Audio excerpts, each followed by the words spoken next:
ਸਿਰਫ ਪੰਜਾਬ ਦੀ ਗੁਰੂ ਨਾਨਕ ਦੇਵ ਯੂਨੀਵਰਸਿਟੀ ਦੇ ਵਿੱਚ ਇੱਕ ਰਿਸਰਚ ਕੀਤੀ ਗਈ ਹੈ ਤੇ ਉਸ ਰਿਸਰਚ ਦੇ ਵਿੱਚ ਸਾਹਮਣੇ ਆਇਆ ਹੈ ਕਿ ਪੰਜਾਬ ਦੇ ਵਿੱਚ ਕੇਸਰ ਦੀ ਖੇਤੀ ਹੋ ਸਕਦੀ ਹੈ। ਅਜਿਹਾ ਕਿਵੇਂ ਸੰਭਵ ਹੋ ਸਕਦਾ ਹੈ? ਅਕਸਰ ਅਸੀਂ ਸੁਣਦੇ ਹਾਂ ਕਿ ਜੰਮੂ ਕਸ਼ਮੀਰ ਜਾਂ ਹਿਮਾਚਲ ਦੇ ਵਿੱਚ ਜਿਹੜੀ ਕੇਸਰ ਦੀ ਖੇਤੀ ਕੀਤੀ ਜਾਂਦੀ ਹੈ, ਪਰ ਕੀ ਪੰਜਾਬ ਦੀ ਮਿੱਟੀ, ਪੰਜਾਬ ਦੀ ਹਵਾ, ਪੰਜਾਬ ਦਾ ਵਾਤਾਵਰਣ ਕੇਸਰ ਦੀ ਖੇਤੀ ਦੇ ਅਨੁਕੂਲ ਹੋ ਸਕਦਾ ਹੈ? देखिए, हम किसी भी पौधे को कहीं भी उगा सकते हैं। उसके लिए एक्लेमेटाइजेशन मतलब प्रकृति के अनुकूलन करना पड़ता है उस पौधे का और उस बीज का। उसके बाद में हम कहीं पे भी किसी भी पौधे को कंट्रोल्ड या अनकंट्रोल्ड इन्वायरमेंट में उगा सकते हैं। इसके लिए जैसे केसर है, केसर सबसे अच्छा तो ग्रो होगा जो अपर हिमालय है जहाँ पे अभी हो रहा है कश्मीर में।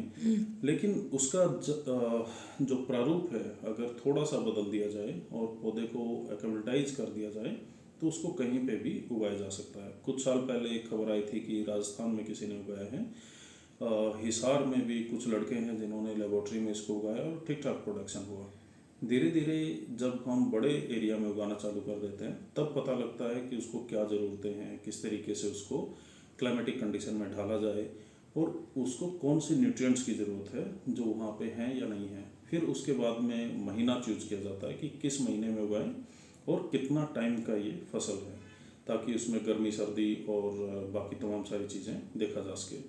लेकिन जो कश्मीर में उगेगा वैसे न्यूट्रिएंट्स और वैसा दमखम दूसरी जगह पे हो पाएगा, इसमें थोड़ा डाउट रहेगा, क्योंकि कुछ ना कुछ कमी तो रहेगी।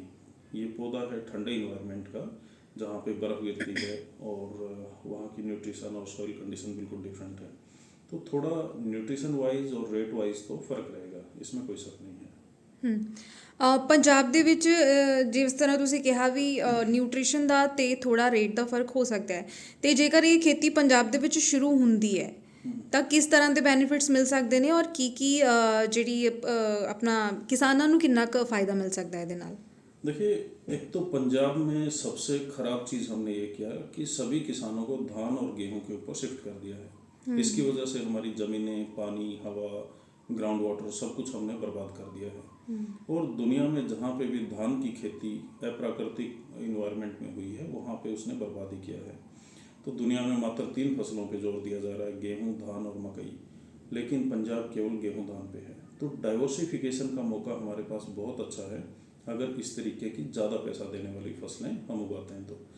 अभी किसानों के पास ज़मीनें भी छोटी हो गई हैं और उनके लोन की किस्तें भी मुँह बाय खड़ी रहती हैं, तो उनको जल्दी से जल्दी पैसा चाहिए। और ये फसलें जैसे केसर है या बाकी तमाम सारी जो जल्दी उगने वाली क्रॉप्स हैं वो अच्छा खासा उनको मुनाफा दे सकती हैं। तो इन फसलों की तरफ ज़रूर आना चाहिए और इनको उगाने के लिए कुछ और भी बेहतरीन टेक्निक्स हैं जिन पे हम लोग काम कर रहे हैं।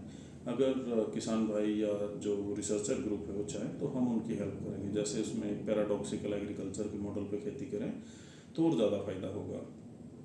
अगर सारे न्यूट्रिशन बैलेंस करने हैं तो हमारे एक दोस्त हैं, इंजीनियर हैं देवेंद्र मांड बठिंडा से, तो उनका भी बहुत अच्छा इसमें योगदान है खेती के जो न्यूट्रिएंट्स हैं उसको 100% लेवल पे लेके आने के लिए। तो हम सॉइल की केमिस्ट्री, बायोलॉजी और एनर्जी, अगर ये तीनों अच्छे तरीके से मेंटेन कर लेते हैं और क्लाइमेटिक कंडीशन को समझ लेते हैं तो हम केसर की खेती बिल्कुल अच्छे से उगा पाएंगे पंजाब में और बाकी तमाम सारे एरिया में भी। और उसमें हो सकता है कि over the period of time हम जो कश्मीर का केसर है उसके मुकाबले में भी अच्छी केसर उगा पाएँ। जैसे इसका मैं एग्जांपल आपको दूँ तो आपको जो सेब की वैरायटी है, पहले हिमाचल में 3-4 हज़ार फीट की ऊंचाई से ऊपर उगता था सेब। अभी हरमन 99 और भी कई सारी वैरायटियां हैं जो नीचे के इलाकों में, हरियाणा, पंजाब, राजस्थान के इलाकों में भी देखने को मिल जाती हैं और ठीक ठाक प्रोडक्शन होता है उनका। मुझे लग रहा है कि धीरे धीरे और ज़्यादा अच्छे से ये विकसित हो जाएंगी। ਸਰ ਪੰਜਾਬ ਦੇ ਵਿੱਚ ਨਾ ਇੱਕ ਮੰਡੀਕਰਨ ਸਿਸਟਮ ਔਰ ਐਮਐਸਪੀ ਨੂੰ ਲੈ ਕੇ ਕਿਸਾਨ ਹਮੇਸ਼ਾ ਨਾਰਾਜ਼ ਰਹਿੰਦੇ ਨੇ ਕਿ ਝੋਨੇ ਔਰ ਕਣਕ ਦੋ ਹੀ ਫਸਲਾਂ ਤੇ ਐਮਐਸਪੀ ਹੁੰਦੀ ਹੈ, ਤੇ ਜੇ ਅਸੀਂ ਡਾਈਵਰਸਿਫਿਕੇਸ਼ਨ ਵੱਲ ਜਾਂਦੇ ਵੀ ਹਾਂ ਤਾਂ ਸਾਨੂੰ ਐਮਐਸਪੀ ਦੀ ਕੋਈ ਗਾਰੰਟੀ ਨਹੀਂ।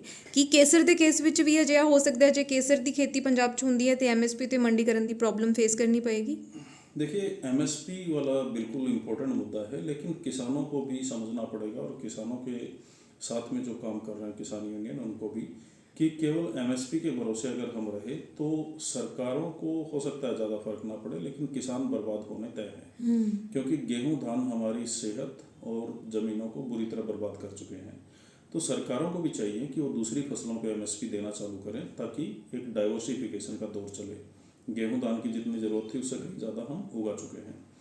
केसर में एमएसपी का मुझे लग रहा है कि ये सरकारी सिस्टम से नहीं हो पाएगा, क्योंकि ये बहुत ही अच्छी और ज़्यादा पैसे देने वाली क्रॉप है। तो इसके लिए बहुत बड़ी बड़ी मार्केट हैं, दुबई में है, दिल्ली में है, चावड़ी बाज़ार है और भी बहुत सारे हैं। तो जब किसान मिलके खेती करेंगे तो इसमें एमएसपी का ज़रूरत नहीं पड़ेगा। एमएसपी से कहीं ज़्यादा पैसे उनको मिलने वाले हैं इसमें, और इसकी डिमांड पूरी दुनिया में है।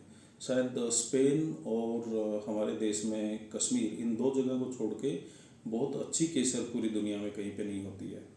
मात्र 4-5 जगह है दुनिया में जहाँ केसर की ठीक ठाक उत्पादन होता है, और वो डिमांड के मुकाबले में बेहद कम है।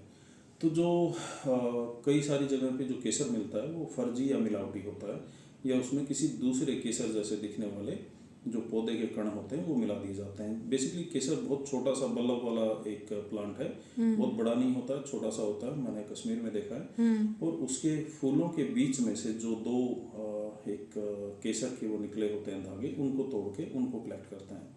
हमारे हिसार में जो 2 लड़के हैं जिन्होंने लेबोरेटरी में ये उगाए हैं, उन्होंने भी अच्छे तरीके से यहाँ से प्रोडक्शन निकाला है। तो उनको उगाना, प्रोसेस करना और अगली फसल के लिए ज़्यादा बल्लभ और ज़्यादा बीज तैयार करना ज़्यादा मुश्किल काम नहीं है। और पंजाब के किसान तो पूरी दुनिया में माने हुए हैं कि उनको कैसी भी कंडीशन में छोड़ दो वो कुछ ना कुछ अच्छा कर ही लेते हैं। बशर्ते कि हम जो रेगुलर धान गेहूँ का पीछा छोड़ दें, डाइवर्सिफिकेशन की तरफ आएँ, पैराडॉक्सिकल एग्रीकल्चर या PQM के मॉडल वो अपना लें, तो पूरा का पूरा खेत सोखता गड्ढा बन जाएगा और पूरी जो बरसात का पानी है वो नीचे जाएगा, तो ज़मीन में उर्वरा शक्ति बढ़ती रहेगी। और मल्चिंग करके रखना बहुत ज़रूरी है। कश्मीर में भी करते हैं, हमें भी करना पड़ेगा। मल्चिंग का सिंपल मतलब है कि ज़मीन को ढक के रखना है पराली से या फिर दूसरे घास फूस से। उससे फ़ायदा क्या होता है कि जो पौधे को न्यूट्रिएंट चाहिए वो आराम से वहाँ पे रिलीज होने चालू हो जाते हैं। फंगाई नेटवर्क, बैक्टीरिया, गेंडवाए और ये तमाम सारी चीज़ें वहाँ पे आ जाती हैं। तो जो पौधे को खाना बनाने की प्रोसेस है वो बहुत ही रैपिड हो जाएगी अगर इस टेक्निक से वो खेती करेंगे। एक और, क्योंकि ये क्लाइमेटिक सेंसिटिव पौधा है, तो एक और काम कर सकते हैं। आगे आगे क्लाइमेट चेंज और ग्लोबल वार्मिंग की वजह से ये हमें करना ही पड़ेगा। खेत के चारों तरफ, मान लो कि 1 एकड़ आपके पास 5 एकड़ ज़मीन है, तो हर एकड़ को एक सेपरेट खेत बना दिया जाए और उसकी बाउंड्री पे बांस के गहरे पौधे लगा दिए जाएं। बांस का इसलिए क्योंकि बांस एक तो अपने आप में बहुत अच्छा इनकम देता है, दूसरा इसको कोई मेहनत नहीं है उगाने में, तीसरा इसकी डिमांड बहुत है, और ये आपके खेत को जो बाहरी क्लाइमेटिक कंडीशन है उनसे बचाएगा। जैसे अभी अबोर फाजिलका में जब ये आई आंधियाँ चली तो 15-15, 20-20 साल पुराने पेड़ उखड़ के हवा में उड़ गए। तो अगर हमने अपने खेतों की बाउंड्री इस तरीके से सिक्योर कर ली, बीच में पैराडॉक्सिकल एग्रीकल्चर से खेती किया, उसमें केसर और बाकी तमाम सारे जो फल फ्रूट वेजिटेबल उगाए, तो मुझे नहीं लगता है कि हम जो क्लाइमेटिक कंडीशन बदल रही हैं उनको फेस नहीं कर पाएंगे। हम आराम से अपनी food security plus economic security को बचा पाएंगे और किसान इससे अच्छा मुनाफा कमाएंगे। तो जो रिसर्चर हैं हमारे, उनको एक सिस्टम तक लिमिटेड नहीं रहना चाहिए। उनको बाकी जो तमाम सारे सिस्टम हैं, जैसे मैं दविंदर मान के बारे में बताया, हमारी पैराडॉक्सिकल एग्रीकल्चर के बारे में बताया, वो तमाम सारी चीज़ें मिला जुला के फिर एक पैकेज बनाना चाहिए, और वो पैकेज प्रैक्टिस करने के लिए किसानों को देना चाहिए। उससे पहले अपना एक ऐसा डेमो फार्म विकसित करे यूनिवर्सिटी, और वहाँ पे आके किसानों को ट्रेनिंग दे।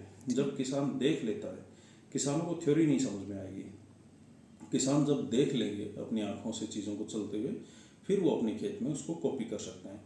उसके लिए हम लोगों ने सारी मशीनें डेवलप कर रखी हैं, जो सिस्टम चाहिए वो सब डेवलप है।